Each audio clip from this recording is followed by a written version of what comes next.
Hi everyone, welcome to the YouTube channel.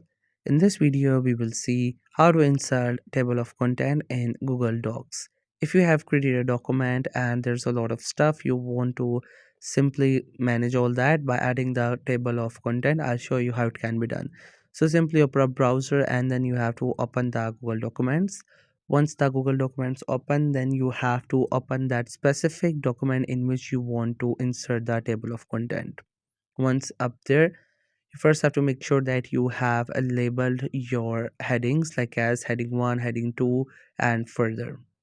Once you have done that, then on the top you will see this option for the insert. You have to simply click on to insert option.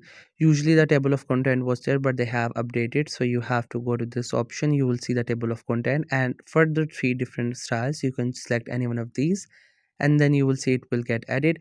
I accidentally added at the wrong, so I'm just going to do it again. Make sure you do it the right way and then you will see the table of content will get added. I hope you find this video helpful and informative. Make sure to subscribe to the YouTube channel for more informative videos and updates. You can leave a like, comment. If you have any queries, feel free to ask. Thank you so much for watching the video.